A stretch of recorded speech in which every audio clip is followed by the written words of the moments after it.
When I was 16, my parents dropped me at a special school and never came back. 10 years later, I got an invitation to my brother's wedding. The invitation was heavy in my hands, thick cream cardstock with gold, embossed letters. It felt expensive, which was the first irony. It was for my brother, Alex, a man I knew only through the lens of childhood photos, a ghost who was now, apparently, getting married. It had been 10 years, 4 months, and 11 days since I'd last seen him. Or my parents. 10 years since they drove me up a winding gravel road to a place called the Aspen Creek Academy. I was 16. I'd been difficult. That's the word my mother used. I dyed my hair, I skipped class, I argued. I was a normal, grieving teenager, angry that my dad had lost his job and that we had to move to a smaller house. But in their eyes, I was a problem to be solved. "It's just for 1 semester, Ilara," my mom said, not meeting my eyes in the rearview mirror, "to get your priorities straight." The academy looked more like a fortress, gray stone, high fences, and staff who didn't smile. When my parents hugged me goodbye, it felt cold, final. "We'll visit in 2 weeks," my dad said, his voice strained. "Be good, Ilara." They drove away. I never saw them again. The first month, I wrote letters. They all came back, stamped "Return to Sender." The second month, I was allowed a phone call. The number was disconnected. The headmistress, a severe woman named Mrs. Birch, just shook her head. "Your parents are traveling for work," she said. "They'll be in touch." They never were. 1 semester turned into a year, then 2. The other kids came and went. I stayed. I learned to be quiet. I learned to follow the rules. I learned that hope was just another 4-letter word. On my 18th birthday, Mrs. Birch called me into her office. "Your tuition is paid in full through today," she said, sliding a manila envelope across the desk. "You are an adult. You are free to go." Inside the envelope was a bus ticket to my old hometown and $500 in cash.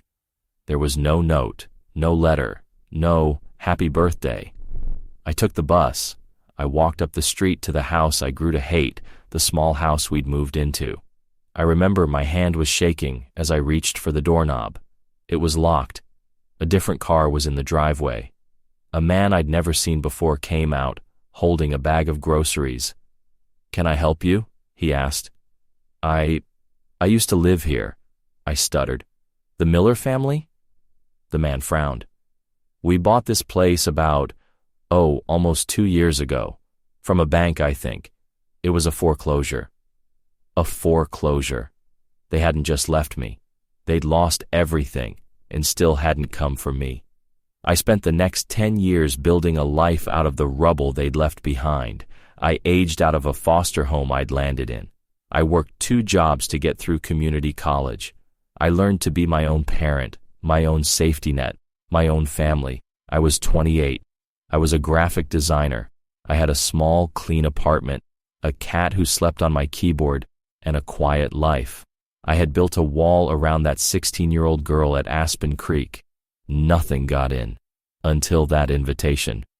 It had been forwarded from the foster agency, a miracle of bureaucracy. They'd found me. After 10 years of silence, they wanted me to come to a party. I should have thrown it away. I should have burned it. Instead, I bought a plane ticket. I needed to know why. The wedding was at a lavish country club. I walked in wearing a simple black dress I'd bought on sale, feeling like a crow in a flock of doves. And then I saw them. My mother, her hair now a stylish silver, was laughing. My father, older and heavier, was holding a glass of champagne. And Alex, my little brother, was a man in a tuxedo, smiling at his bride. My mother saw me first. The laugh died on her lips. The color drained from her face.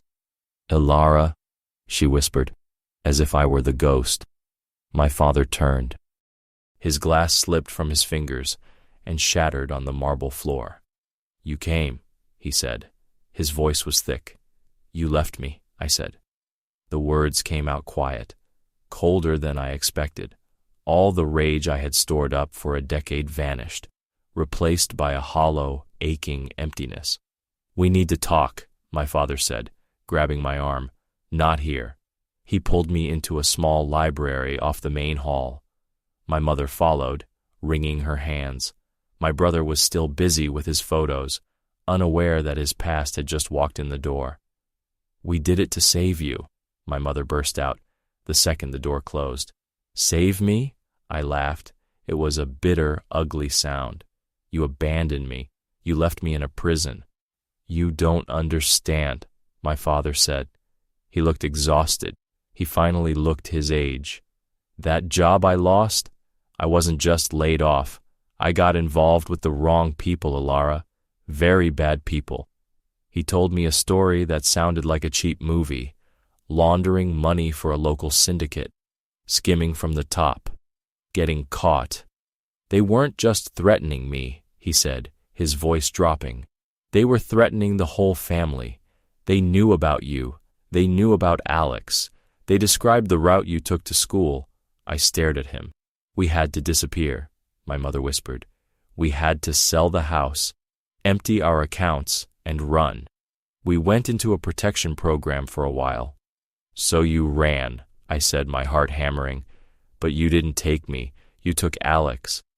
My father couldn't look at me. Alex was 8. He did what he was told. He was quiet. You, Alara, you were 16. You were angry. You were fighting with us every day. You were on social media. You had your friends. You would have been a beacon. You would have posted something, told someone, and you would have gotten us all killed. The room tilted. "The school," I said. "Aspen Creek." "It was the only place we could find that was completely off the grid," my father said. "No internet. Monitored calls." "We paid them for 2 years, in cash, up front.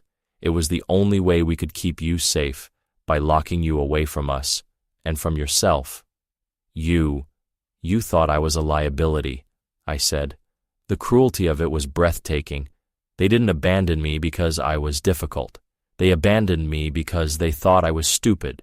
They thought I was a risk. We made an impossible choice," my mother cried.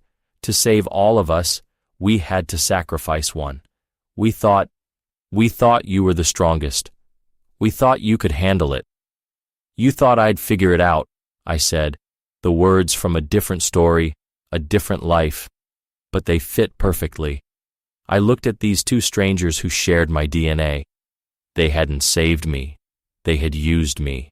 They had sacrificed my life, my sanity, my trust, to buy their own. They had let me believe for 10 years that I was worthless, that I was unlovable, all to cover their own criminal tracks. My brother Alex suddenly poked his head in the door. "Mom, Dad, they're cutting the cake. Is everything okay?" He looked at me, confused. "I'm sorry. Have we met?" My mother started to sob. My father just looked broken. I looked at this young man, my brother, who had no idea his entire life was built on my absence. I turned and walked out of the library. I walked past the towering cake, past the smiling guests, and out the front doors of the country club. I didn't run. I just walked. I never found out why they really reconnected. Maybe they thought enough time had passed. Maybe now that they were rich and safe again, they felt guilty. Maybe they wanted me to see how well they'd figured it out. It doesn't matter. When you're 16, you think your parents are your heroes or your villains. The truth is, most of the time, they're just cowards. They made their choice, and they left me with mine. And I choose to keep walking.